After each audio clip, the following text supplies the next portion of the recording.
Hello everyone, I'm Ruth. I'm one of the speech and language therapists at Paddock School. We are going to be talking about aided language stimulation today. Hi everyone, I'm Kate Osborne. I'm also a speech and language therapist with Ruth at Paddock School. And I'm Hayley, one of the speech and language therapists from Greenmead. Hi. So, aided language stimulation is a strategy for teaching symbol use for communication. As we know, a lot of our students are not able to rely on speech alone to communicate, and some are just non-verbal communicators. So for any child who we would like to use symbols for communication, we need to teach them how to do that. So that is what aided language stimulation aims to do. It means pointing to or showing symbols alongside your speech. So as you're talking, pointing to or showing some of the symbols relating to the words you're saying. And that can be during daily activities, social interactions, conversations, and should really just be across the day in any activity where you're hoping to teach new vocabulary and model language. It can involve symbols in a communication book, on a communication board, on a key ring, or on a high-tech device, but can be any symbols in a student's environment. So these are some examples of the communication systems across Paddock and Greenmead. So we've got a Pixon communication book, an aided language display, a pod book, a communication book, and a communication keyring. And you'll notice that some of the symbols are different. At Paddock, we use widget symbols, and at Greenmead, we use board maker symbols. And they are different. So it's really important that you use a communication system that's prescribed from your school and your students or your child's communication speech and language therapist.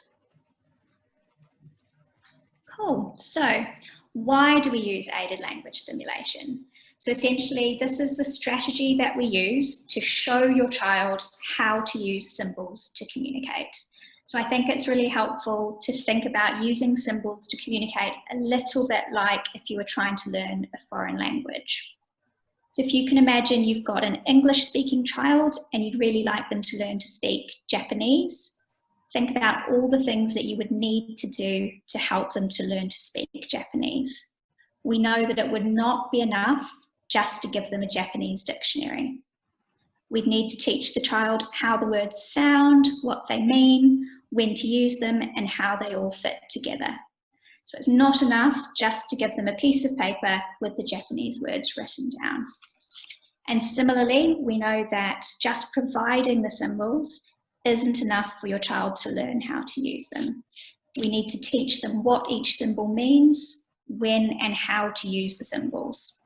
And the best way to do that is for us, the key adults, to model using the symbols in natural interactions throughout the day.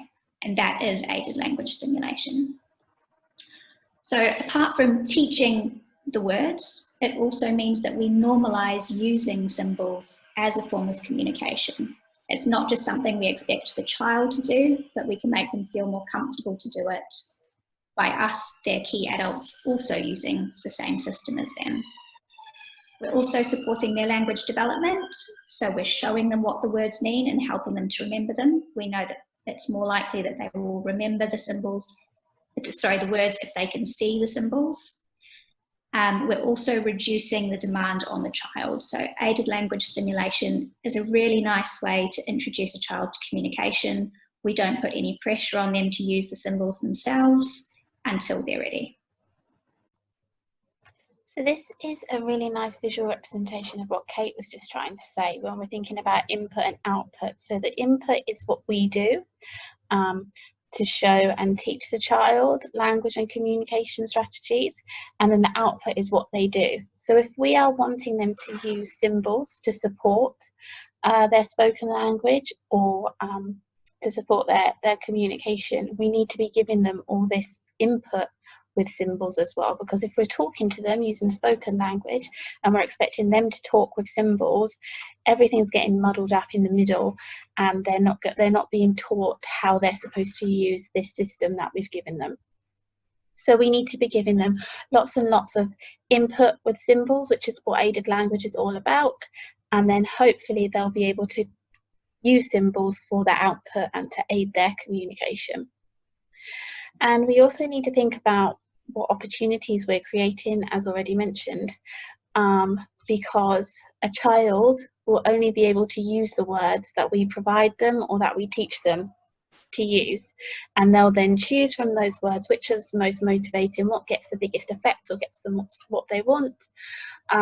So we need to make sure that we're providing them with all the vocabulary that they're going to need in order to request, direct, comment, share news, and that we're reinforcing it and making it really motivating and exciting to use symbols, because it's getting them something that they want, and their communication is being reinforced. So how do we use aided language stimulation? So first you want to prepare yourself. You want to think about what vocabulary you want to model. And as Hayley was just saying, we want to think mostly about what vocabulary is functional. So what words are meaningful and motivating for the child or student in any situation. We want to model words that matter to them.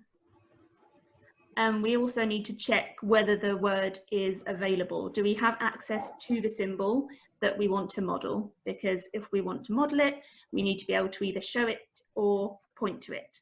So is it in the communication system? Is it somewhere else in the environment where we can show it as we say it? We want to think about opportunities for modeling the word or phrase. And if it's meaningful, then hopefully there are lots of different opportunities across a day. So say I wanted to model the word more, I'd be thinking, when am I going to model it? Because it really helps me to be prepared for those situations. If I know when I'm going to model it, then I am more likely to make sure that I have access to the symbol that I'm modeling. So I might be thinking, I'm going to model that word at breakfast time, when we're on the bus, and in the evening when we're playing. So I'll pinpoint those opportunities when I want to model that new word or phrase.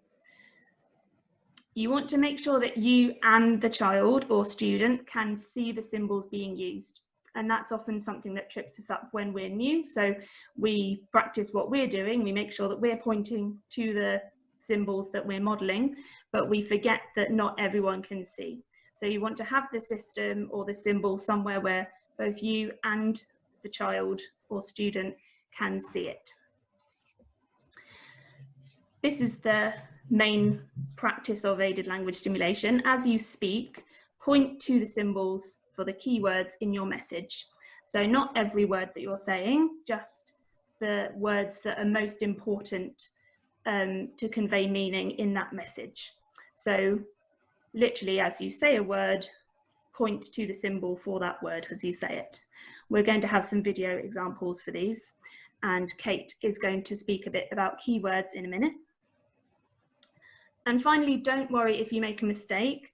This happens to all of us when we're using natural language in a spoken way. So if we're using symbols to communicate, we can't expect ourselves or our children to be perfect. So if you make a mistake, that's fine. It's a really nice opportunity to model, oops, that was wrong, or oh, let's try that again. This is bound to happen all the time when using any kind of language. And for our children and students to see us making mistakes, we can model how to problem solve, which prepares them for using symbols themselves. Cool. So if you've got your communication system and you know how to use it, the next question is, what do I actually model? How many words are you going to point to, and which words are you going to point to?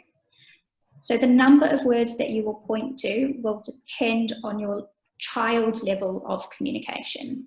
So the general rule is that you're going to point to one word more than your child can currently use. So if your child is not yet pointing to any words, then you would point to one word. If they can currently use 2 words, then you might point to 3 words to extend them a bit further. So the example on the screen, as you can see, the phrase is, let's go out to the bus. That's what the adult is saying, but we wouldn't point to every single word while we say them. So if you've got a student who's not yet pointing to any words, we're just going to point to bus. So the adult would say, let's go out to the, and then they would point and say bus. And you can see the examples for 2 words and 3 words there. Okay, so we've got an example here of a phrase that you might want to say to your child.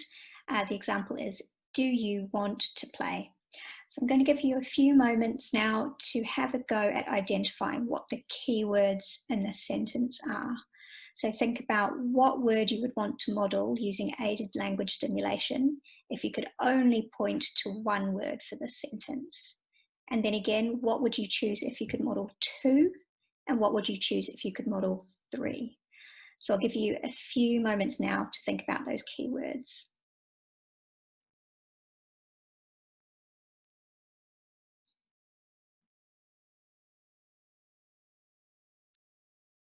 Okay, so for me, I think the obvious first keyword here would be play.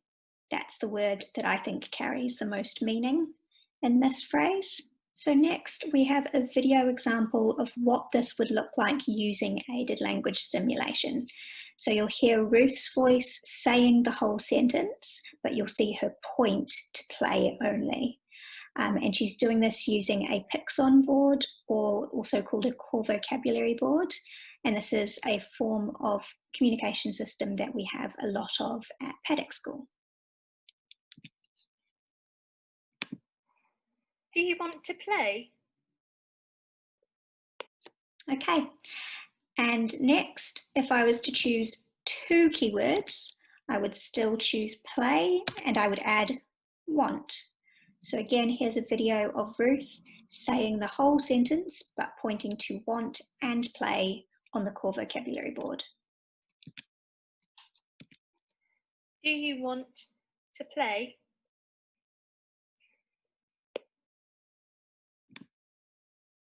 And lastly, if I was to choose 3 words, I would still choose play, I would choose want, and I would choose you.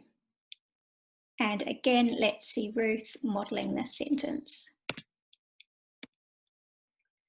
Do you want to play?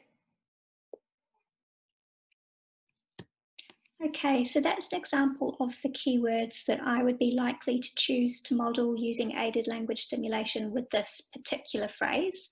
But really the choice is quite subjective. There is no wrong or right answer. You can choose the word, the keyword that is most motivating for your child and most important and relevant to the situation. So an example might be if you were only going to model one word. While I chose play for this example, perhaps you've decided that want is the key word that you're working on and focusing on this week, so you might choose that one to model instead. So how do you know when to support language and what vocabulary you want to be modelling? Well, you guys all know your children very well, so you'll be able to read their body language, you'll be able to read their facial expression, you know what their preferences are, what they don't like. So try to respond to that as much as you can using symbols.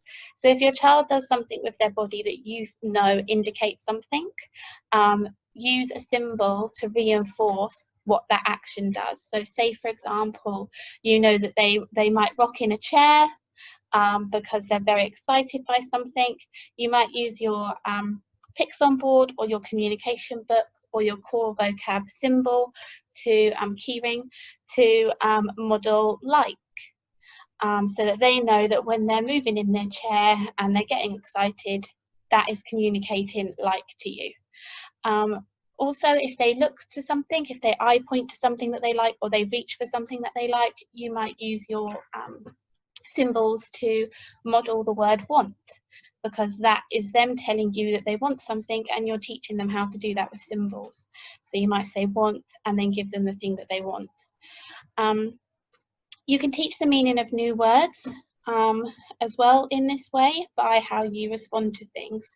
So or how they respond to it. So if you've got your picks on board out and you're playing a game, and they are exploring the board, and they might point to stop or to finish, but you can tell by what they're doing with their body and how they're reacting that they actually want to carry on, reinforce them using that finish or stop, even if it is by accident, so they know that that action communicates a message to you and what that symbol means. So you might stop the activity or remove the item that they're playing with, to reinforce the fact that they've asked for it to stop or finish, and then you can show them how to ask for it again. So you might say, I want it again, or more, and then you can give them the item back or continue with the game. And that's some really nice opportunities for teaching what symbols mean, and also how to use the symbols functionally to make a request or direct somebody.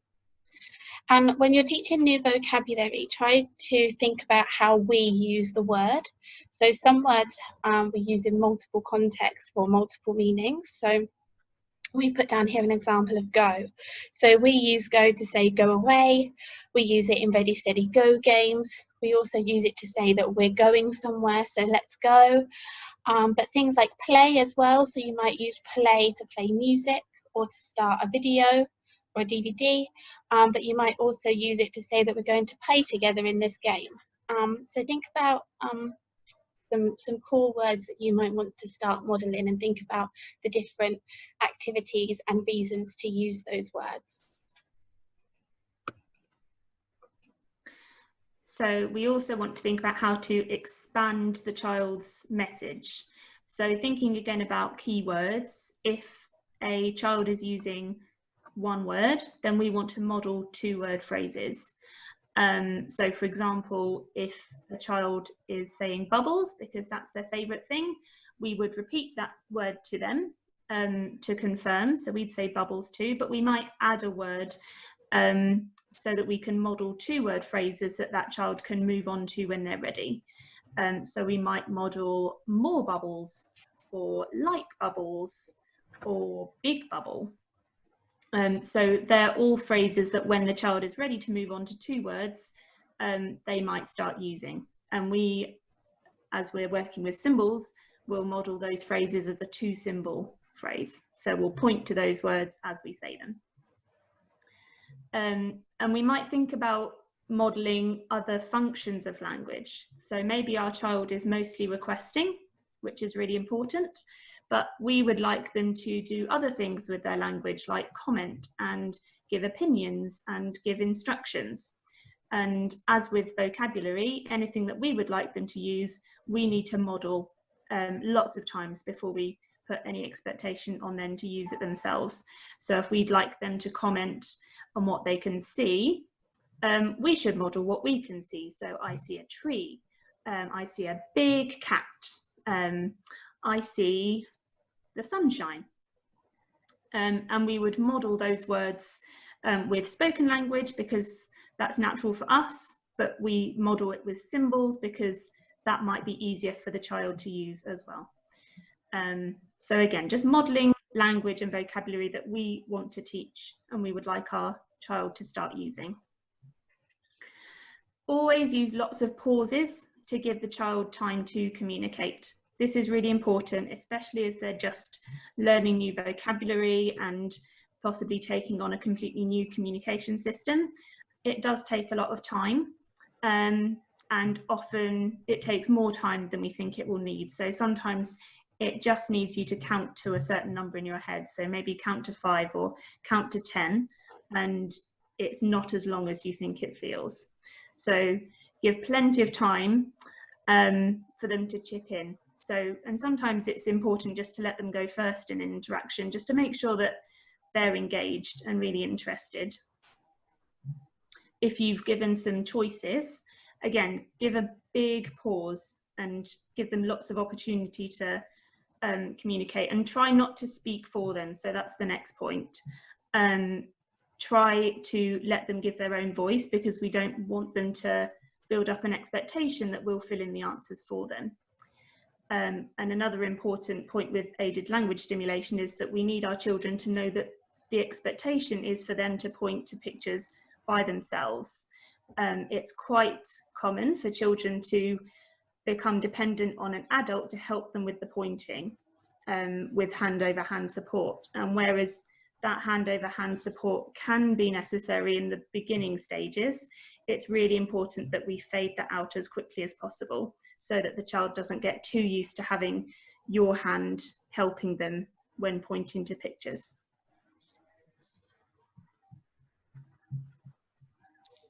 Cool. So what do you do now? Hopefully you're feeling really motivated and excited to give aided language stimulation a try. What we often find is when people are new to using a communication system with symbols, it can be quite overwhelming. And people worry that it might be overwhelming for the child as well. So our advice would be to break it down into chunks. Don't feel like you need to master using a symbol-based communication system all at once. So you might want to just pick up to 3 keywords that you'd like to try using. So perhaps it could be want, more, and go. Those are quite common ones to choose. You might want to highlight those words on the system you're using, perhaps by putting a little sticker by them so you can find them easily. You can even black out the other words if you're finding it really hard to remember where the words you need are. And just think about opportunities that are going to naturally come up in your day where you could use those words. So like Ruth was saying before, you might pick breakfast, you might pick when you're playing in the afternoon. Just try and choose some easy, low stress times and have a go at just using the word one time until you feel more confident. It's also really important to try and get other family members and friends to use the system as well. We don't want this to be a system that your child only uses with you. We want them to be able to generalize that skill and use it in lots of different contexts. It will also help them to feel more confident about using their system if they can see everybody else using it as well. So these are just some take-home quotes. I think we've given the message today that modelling is really, really important for any child to use language. And if we want the child to use language through symbols, we need to model language with symbols. These 2 quotes just highlight how much modelling is necessary. So the first one on the left, by 18 months, babies have heard 4,380 hours of spoken language, but we don't expect them to be fluent speakers yet. So just think about how many hours worth of exposure that would be for a child needing to see symbols being used to communicate. That's a lot of time before we'd expect them to be using it. And the second quote, children need to have words modelled 50 to 350 times before they will use them independently. So that's any given word. So each time you think about a new word that you would like to model to your child, just think in terms of it being anywhere between needing to be 50 times to 350 times. That's how many times you may have to model it before your child will start using that word. So I think that just really helps us to think about how it might take a little while, and not to lose confidence in a system. If a child doesn't start picking it up and using it the second day, that's absolutely fine. They just need lots and lots of exposure before they can really take it in and start to be confident communicators with symbols. Okay, so if anyone has any questions, please do reach out to any of us. We are here to help. If you'd like to contact someone at Paddock School, the best way to do that is to email therapist@paddock.wandsworth.sch.uk. We check that regularly, and the the relevant therapist will be able to respond to you. And then you can also see Hayley and Barbara's emails on the screen for the therapists at Greenmead School. We have some additional training videos or resources that you might find useful that you could use alongside aided language stimulation, or that would support your use of aided language stimulation. So Paddock on their school website have some free resources that you can download and print. Please do check with Kate or Ruth though whether those resources are appropriate for your child, because you might need to think about the language levels a little bit. And Paddock also have a Facebook account, so have a look on there for any videos. At Greenmead, we have a YouTube and an Instagram account, and there's lots of videos put up on there. But also do keep your eye on your emails if you're a Greenmead parent, because we've been sending links to videos out via our Google Drive. So have a look for any emails from myself, and you might find a link in there that sends you to a training video. Thank you very much for watching. We hope you found it useful. Do get in touch, as Kate said, if you have any questions.